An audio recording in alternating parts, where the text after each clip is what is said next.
ভুতুড়ে ভোটারের খোঁজে কর্মীদের নিয়ে সমীক্ষায় নামলেন বিধায়ক মদন মিত্র। মমতা বন্দ্যোপাধ্যায়ের নির্দেশ অনুসারে যতটা সম্ভব আমাদের এখন থেকে 26 বিধানসভার কাজ প্রতিটা বুথে সারা বাংলায় শুরু হয়ে গেল। ভুতুড়ে ভোটার খুঁজতে গিয়ে আগামী বিধানসভা নির্বাচনকে উদ্দেশ্য করে প্রস্তুতির কথা বললেন বিধায়ক মদন মিত্র। একই এপিকেতে একাধিক ভোটার আছে কিনা তা খতিয়ে দেখতে এদিন কামারহাটি পৌরসভার 8 নম্বর ওয়ার্ডের অন্তর্গত বিভিন্ন এলাকায় ঘুরে ঘুরে কর্মীদের সাথে নিয়ে সমীক্ষায় সরব হন বিধায়ক মদন মিত্র। একই এপিকেতে অনেকগুলো নাম পাওয়া গেছে, আর তাই মমতা বন্দ্যোপাধ্যায়ের কাজ সবসময় গণতন্ত্রকে মজবুত করা। দলনেত্রীর নির্দেশ মেনে নিজে এমনই বলে কর্মীদের সাথে নিয়ে পথে নামলেন। বাড়ি বাড়ি গিয়ে শুরু করলেন সমীক্ষার কাজ। ভুতুড়ে ভোটারের সন্ধানে বেরোলেন বিধায়ক স্বয়ং।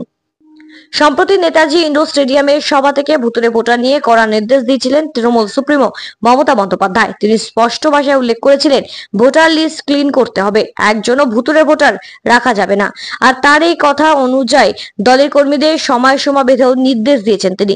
কারণ 26 বিধানসভা নির্বাচনের খেলায় দলীয় কর্মীদের আরো জোরে বল মারার নিদান দিয়েছেন তৃণমূল সুপ্রিমো মমতা বন্দ্যোপাধ্যায়।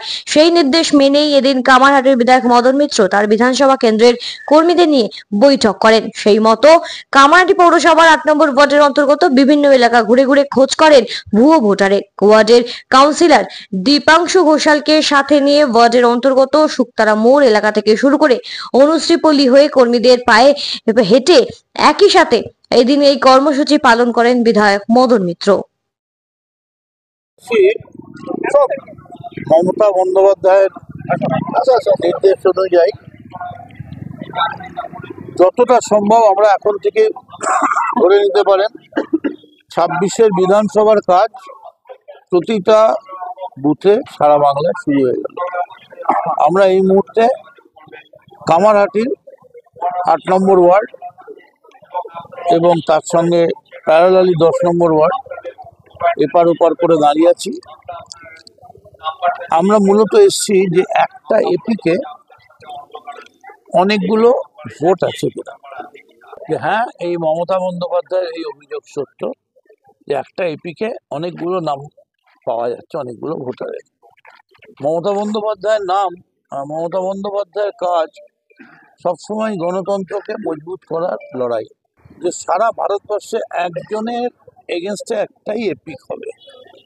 আরেকটা ব্যাপারে আমরা খুব ভীষণভাবে সতর্ক হচ্ছি যে আধার কার্ডের সঙ্গে লিঙ্ক করে দিলেই কিন্তু ঝামেলাটা মিটে যায়, এবং আধার কার্ডটাকে যে কোনো রকমে আমাদের সব থেকে মূল্যবান দামি জিনিস হিসেবে আমাদের রক্ষা করতে হবে। গণতন্ত্রকে বাঁচিয়ে রাখার সব থেকে বড় অস্ত্র এই মুহূর্তে আধার কার্ড।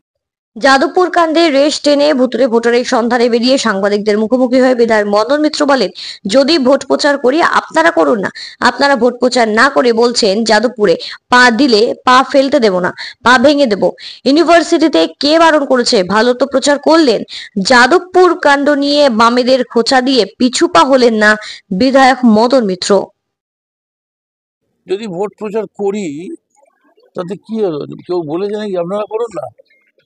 আপনারা ভোট প্রচার না করে বলছেন যাদবপুরে পা দিলে পা ফেলতে দেবো না, মেরে ভেঙে দেবো ইউনিভার্সিটিতে। কে বারণ করেছে? ভালো তো, ভোট প্রচার করলে মানুষের সঙ্গে দেখা হবে। নির্বাচন কমিশনের এরকম তো কোনো নির্দেশ নেই যে তোমরা মানুষের বাড়ি যেতে পারবে না পলিটিক্যাল পার্টি। আপনারা যান না, কে বারণ করেছে? এইসব না করে আপনারা গুন্ডামি করে পশ্চিমবঙ্গকে, শিক্ষামন্ত্রীকে মেরে একটা নৈরাজ্য করার চেষ্টা করছেন। তবে এই নৈরাজ্য খুব তাড়াতাড়ি দূর হয়ে যাবে। যাদবপুরে পা ফেলার কথা বলছেন, কিছুদিন মধ্যে দেখবেন নিজের বাড়িতেই আপনারা পা ফেলতে পারছেন না, বাড়ির থেকেই প্রতিরোধ আসছে। আরিয়াদহ থেকে ক্যামেরায় আবিদ দাসের সাথে পার্থ হালদারের রিপোর্ট, সঠিক বার্তা।